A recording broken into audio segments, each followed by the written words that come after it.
So, welcome to Dubai. This is Porschenomics, and here we are. The reason we're in Dubai is because it's the third round of the Carrera Cup Middle East, Porsche 992 GT3s, 18 cars racing, and we are here to cover it. And I say Dubai, sunny Dubai, as it is, as you can see. That means 23 degrees centigrade, sunny, and shorts. Yeah, what's not to like? So yes, when we thought about where do we go to cover a Porsche race and then maybe a couple of drivers, as we'll go into in a second, we thought, well, look, we can either go to rainy Thruxton or windy and cold kind of Goodwood, but instead we decided to come here. I wonder why. Anyway, we're here, to cover the race. We're going to cover the night race, which is on the Saturday, and the daytime race on the Sunday. So 2 races, 2 qualifications. But particularly, we're here to talk to and to get to know James Wallis. James Wallis is the 19-year-old driver of car number 50, a Carrera Cup participant in a 992 GT3, a 500 brake horsepower car worth about £200,000, and he has the keys to it, which we find incredible. Even more incredible is that he started driving in this particular series, albeit in Britain, so he races in both the GB series and the Middle East series, when he was 17, and actually before he even had a driving licence. James is also a Porsche Junior Academy driver. He had to go through quite the process, actually, to become such a thing, competing with lots and lots of other young hopefuls, but he is an official Porsche Academy Junior driver. And when he achieved that particular accolade, it was something that he did without even having a driving licence. He has raced in Cayman GT4s, he's raced in Fiestas and all sorts of things, but now, at 19 years old, is a Carrera Cup GT3 992 driver, and currently second in the championship. So we're here to cover him, to talk to him, to see how he does in the race, but also to talk to him about his journey, and in particular, kind of the ins and outs of this race series. You know, how does a young man at 19 years old, and by the way, there are actually even a couple of younger people here racing today, how does a young individual not only get the drive, but pay for it? This is Porschenomics after all. How does he gain the support, albeit that in the GB series, Porsche do actually fund the racing for each individual to a degree, but here it's completely self-funded. This is the Middle East series, completely self-funded. So I want to talk to him and his family about what that looks like in terms of cost, support, and I guess we have to ask the question, why? Why is James Wallis and others doing this? What do they think the end game is? Look, it's fascinating. This is a proper behind-the-scenes look at Porsche racing, and in particular the Middle East Carrera Cup. I'm Russell Quirk, this is Porschenomics, Tom behind the camera, as ever. Yes, look forward to telling you more as the video progresses. Stay tuned.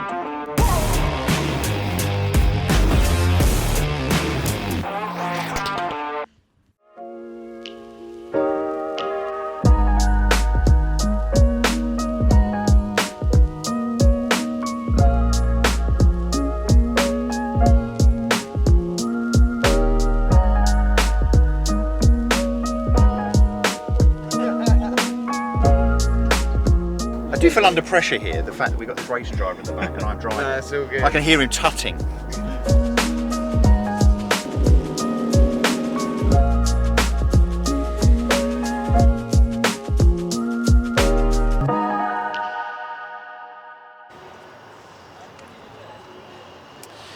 This is one of those pinch me moments in life where you realise you're standing on the pit wall of the Dubai Autodrome with a load of GT3 Carrera Cup racing cars behind you that are about to go off and do their first practice of this weekend sessions, round 3 of the Middle East Carrera Cup, Porsche Carrera Cup. We're here to talk to James Wallis, one of the youngest racing drivers in Porsche, a man. He's kind of a man, well he is a man now, but he wasn't actually when he first got the keys to a GT3 Carrera Cup RS race car. He wasn't even allowed to drive on the road. He didn't have a driving licence, and of course now he's 19, he does, but still can't get insured on a 911 for the road, even though Porsche, in their wisdom, because he's good and safe, albeit fast, yes, Porsche given the keys to these cars to race up and down tracks like this around Britain and the Middle East. They do that on a very frequent basis and allow him to drive into bends at 150, 160 miles an hour, but he can't get insured on the same car to actually drive it on the streets of Britain. Quite ironic. But anyway, yes, pinch me moment here in Dubai in the sun, even though it's winter, shorts on again. 22, 23 degrees centigrade with a load of, I'm very jealous of, lots and lots of very, very lucky, but also very, very capable and very skillful Porsche Carrera Cup racing drivers are about to go off and do their first practice of the weekend. Yeah, incredible stuff. And I can't believe they've let us in. I've just said to a marshal, is there anywhere we're not allowed to go? But given that they've given us these media vests, look,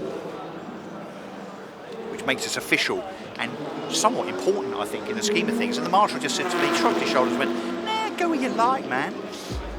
So we will.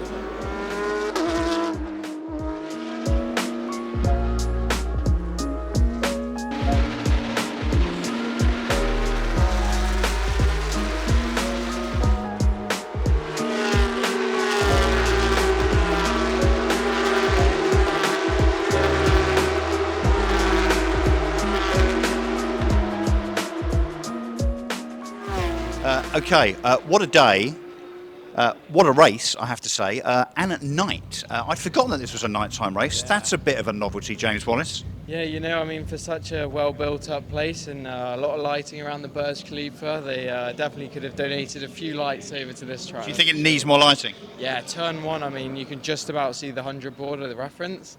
You brake and you just... Even with young eyes like yours? Yeah, well, I do have contact lenses, but they should be working to maximum 20/20 vision. And But seriously, it's a completely different dynamic because, I mean, yeah, your kind of vision as such is, yes, obviously blighted, obviously impaired. Does it make you slower, or does instinct kick in and you think, well, I know where I'm going to brake, even if I can't see my reference point properly, I'm going for it anyway? Yeah, I think here the concentration in the dark is much higher than normal just because you can barely see so much, and obviously you're trying to look as far ahead as possible as well, so yeah, actually seeing is pretty difficult. Okay, so what I should have started off with is that obviously this is our friend James Wallis, who you will know because this video is all about James Wallis. So James has just finished second in round 3 of the Carrera Cup Middle East. Second, how do you feel about that, honestly? Because you said something very, very interesting just now when you were interviewed in the pit lane before you went to the podium, that you feel you've learned more from this race than any other. Now, that's quite a statement. Yeah, I think in terms of the way, the concentration side, it just kind of teaches me, I think, a lot more, kind of, it's more in my head than it is my actual ability, you know? So driving is as much a mental thing as it is an ability and a physical thing? Yeah, you know, I think a lot of it's between the ears, and it's actually kind of the concentration I was operating at. I mean, we spoke earlier today, didn't we, about the qualifying run I did yesterday, the simulation, compared to today, and I felt I kind of got into that flow state where I was in a high intensity. And I think the first few laps it wasn't quite there. I didn't really feel like I was maximising it, and then mid-race it came, and then at the end of the race it kind of fell off a little bit, but the last few laps were good again. No, but I can attest to that. So I ran, despite the fact that yes, my ears are not quite as tender as yours. I ran all the way to turn 1, which doesn't look very far when you're driving a 500 brake horsepower 911, but when you're on foot it's quite a long way. And so I stood there watching you and the procession of cars for quite some time, and I got there I think probably about lap 6 or 7. He was not leaving you. You were there at a constant gap. No, well, obviously getting fastest lap's probably the biggest bonus of the day for sure, and yeah, super happy with that. Second in the race, second in the championship. Do you feel that you're getting closer? Yeah, definitely. That's probably the best race I had with the smallest gap to stay at by the end, and obviously it's great to have Janne here at Stiek just because he is the youngest German Cup winner as well, so that's a bonus and a good reference for me going into mine. So he sets a high bar, but you feel that you're getting a bit closer. Do you think he'll be rattled by the fact that you got fastest lap?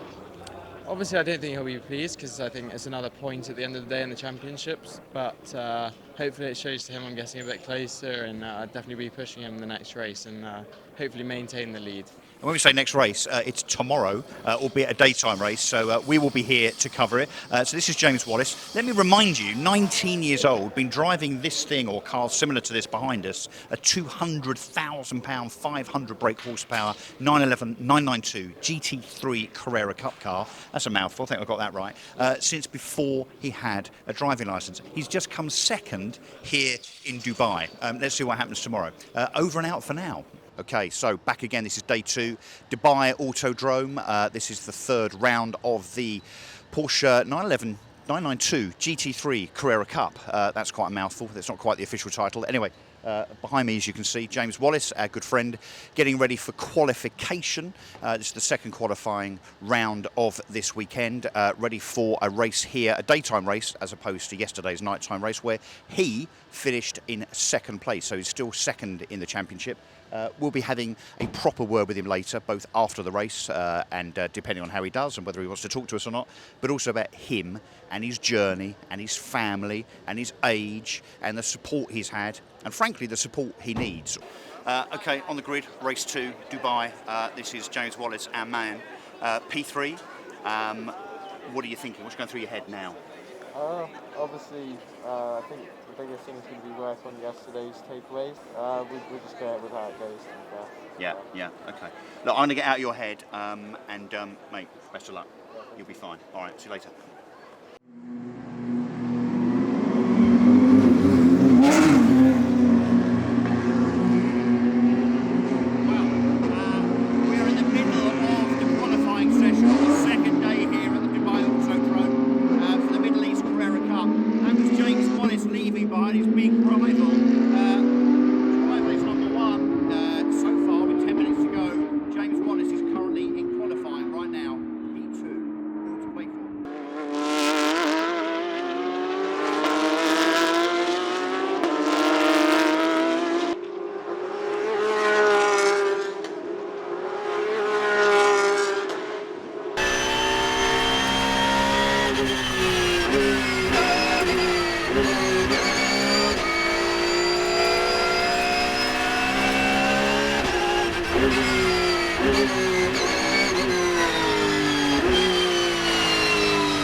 So that is the end of a very busy and rather fantastic weekend here in Dubai for the third round of the Carrera Cup, Middle East. And I'm delighted to say that, tired and exhausted probably as he is, I'm joined now by James Wallis, who hopefully, now that we've got the racing out the way, has settled and actually we can have a proper conversation with him, one that doesn't involve crash helmets and loads of noise. How you doing, mate? Yeah, not too bad. Obviously a pleasure to be here in Dubai instead of a wet England at the moment. So yeah. Well, this is summer, and look, we're in shorts. Let's talk about the races first, because there were two. It's a double header. So obviously you had a Saturday practice, Saturday quali, and Saturday night race, which we should talk about very quickly. And then obviously today you had quali and a daytime race. P2 in both races for you. We should talk about how you feel about that.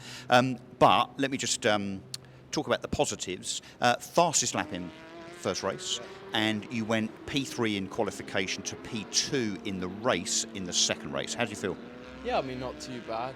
We seem to miss a little bit in qualifying this weekend, so I think that's the area to work on, and I think the race pace got better as the weekend went on. It was nice to get fastest lap in the night race yesterday, and then to go from P3 to P1 at one point. I think actually in both races we made it to P1, but yeah, slipped back to P2, so yeah, no, overall happy, and there was progress made, and I learned a lot. So I mean, look, P2. I mean, there's 18 participants in each race. You know, lots of people that are older than you, lots of people with lots of experience. So P2 is not too shabby. I just get the feeling you're not 100% happy with P2 in both races. You know, as a racing driver, all I want to do is win. So yeah, I can only be satisfied once I'm winning and got fastest laps. So yeah. And do you feel you made progress? I mean, particularly from race 1, which obviously was different because it was night. I remember you telling me yesterday that you weren't fazed by driving in the dark at all, but it's a different experience.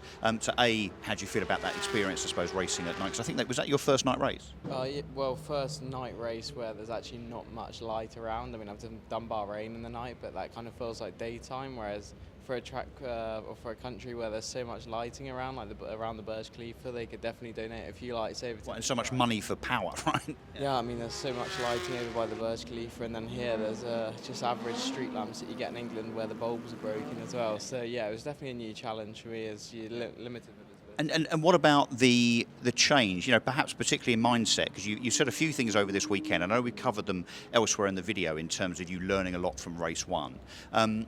did that translate into your performance, do you think, in race 2? Because I have to say, I was the other side of the circuit, so deep into kind of complex bends. And for the first 3 or 4 races, first 3 or 4 laps rather, obviously you've gone from P3, P2 to P1. Even when you were then back in P2, you were all over Yanni, I have to say. I mean, you were literally up his behind, I think is the polite way of saying it.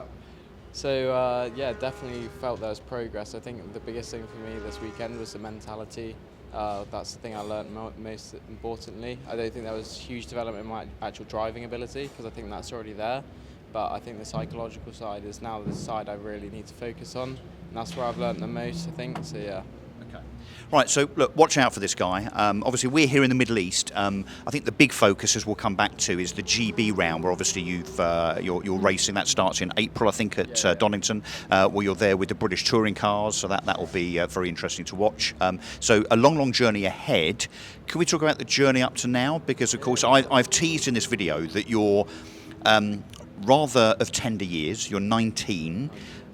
You're a Porsche Junior Academy driver, so we need to talk about that. But you've been racing for how long exactly? When did you first start racing, competitively or semi-competitively? At what age? So 9 years old in junior NASCARs. Yeah. So. Junior NASCARs? Yeah, so they were like a half-scale NASCAR. Did it on 400-meter oval circuits, and yeah, that's where my journey started. 9 years old. Okay. So when most kids are playing with kind of Action Man and whatever, and PlayStation and pretending to be racing, you're actually racing. And what did that then lead to in terms of graduating to the next type of race? So I guess we kind of just took it as a hobby. I was quite big on my sports, so football, county cricket and England hockey at the time. And then lockdown came at 16 years old, and kind of the flip changed. I went to Junior Fiestas, started doing circuit racing properly, got my official license, started to do a bit well once all the other sport kind of died down and I got to focus on motorsport. And how did you do in Fiestas? We rookie champion despite missing the first round, and then second overall in the championship, so we did fairly well in the first year. But you missed a race? Yeah, missed the first race. Wow, and you still won the rookie championship and came second in the overall? Yeah, so that was... Wow, impressive. Yeah. Impressive. And then the following year at 16, I jumped in a Porsche GT4 RS. That's quite a step up. Yeah, from a Fiesta to a Porsche, yeah, it's quite a step. But it was a Cayman GT4 RS, right? Yeah, so it was one of the first 2 in the country. It was the first year it came out. I think we also won the championship, or I won the first ever championship at one as well. So it's quite an accolade, and I couldn't even drive on the road yet at the time. So. Well, and I want to talk about this, James, right? Because I'm fascinated by a journey where, look, obviously you've had a lot of success. Stepping up from Fiestas to, I guess, look, the GT4 RS has got the same engine as the GT3, so it's 570 brake horsepower, so it's quick. But that is incredible. But the fact that you won the academy place, is it right, for Porsche, before you had a driving license? Yeah, so I entered the Porsche GB Junior Scholarship in August when I was 17, and that's when the program will start. You enter with the CV, around 70 junior drivers in the UK enter, and then from the CVs it gets whittled down to 12. The 12 then go for an interview at Silverstone, and that was probably kind of around my birthday. But I remember my dad drove me up from my physics lesson. So so your dad had to drive you there because you didn't have a driving license? Yeah, I was missing my physics lesson because I was obviously doing my first year of A-levels, I guess. Bet you were gutted about that.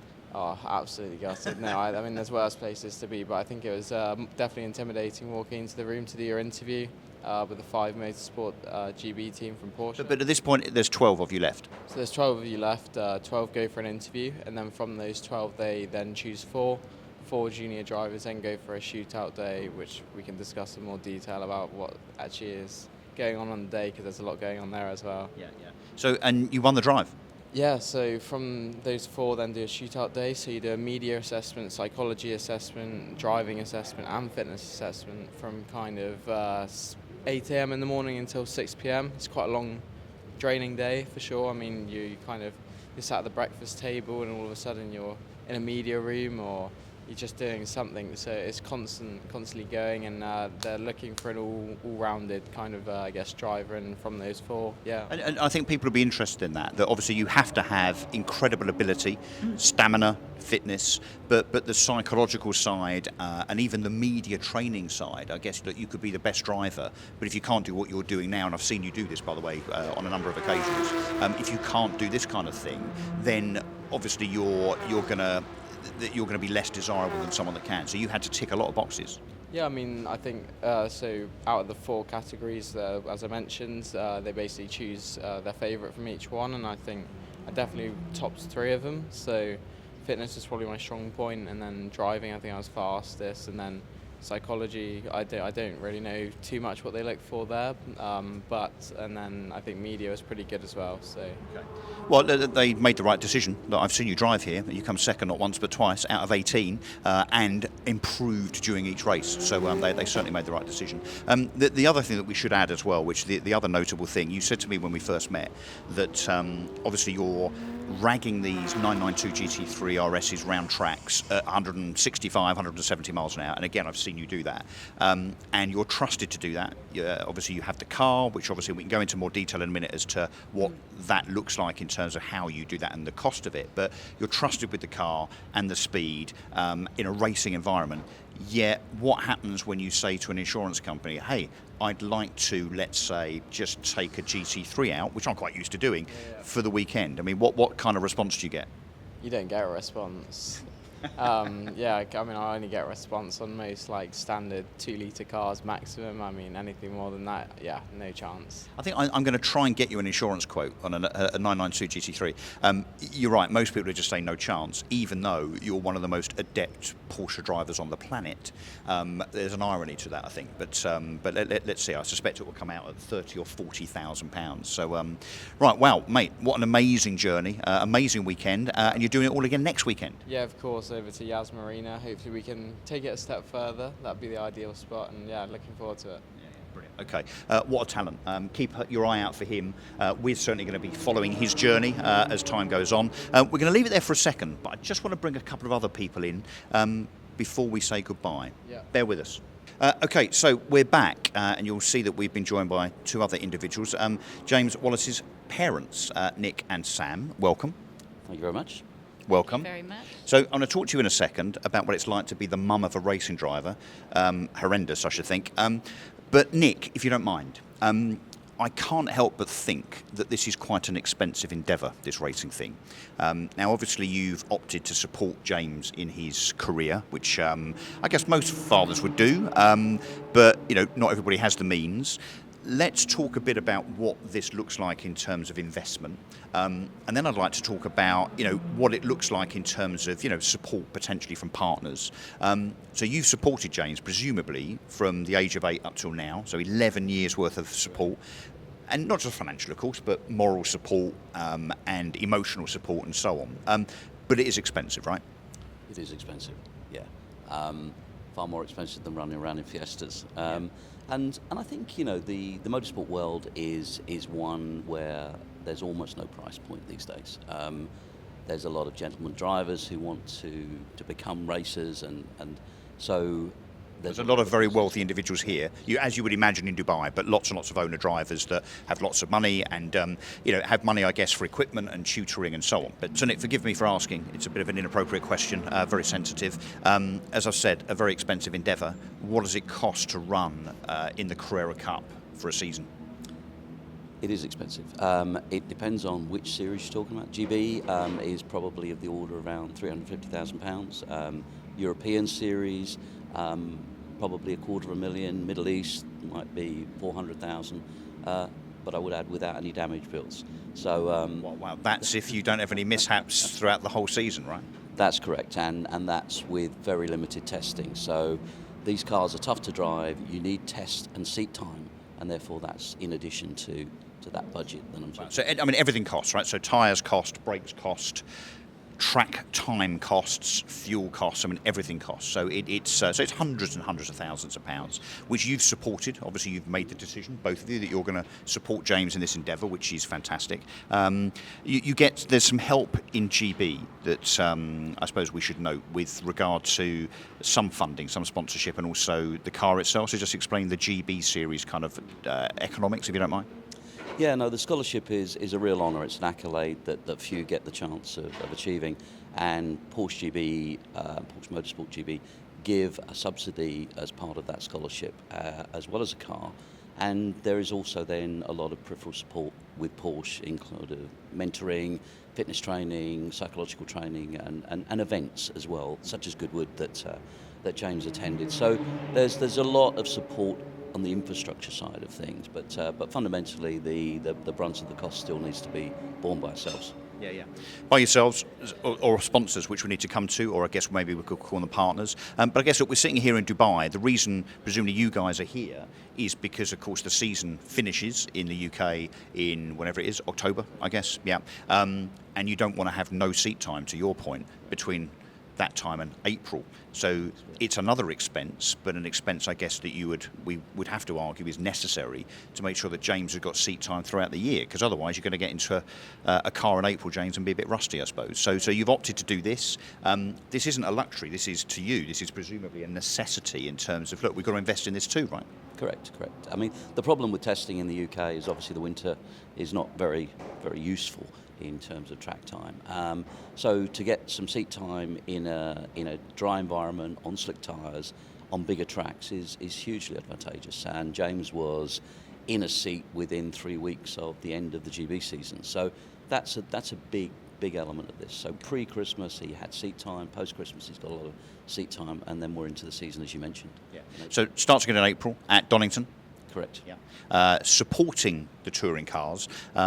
I really think it should be the other way around, but maybe you don't want to go there politically. But to me, Carrera Cup I think is much more important. But yeah, so that will be a very, very big weekend. Okay, so let's talk about the sponsor thing. I don't know if sponsorship is the right term, but obviously, look, this whole industry, so at whatever level, F1 all the way down is expensive, but it also thrives, and I suppose it depends on sponsorship, whether that's logos and names on cars and on merchandise, clothing or whatever.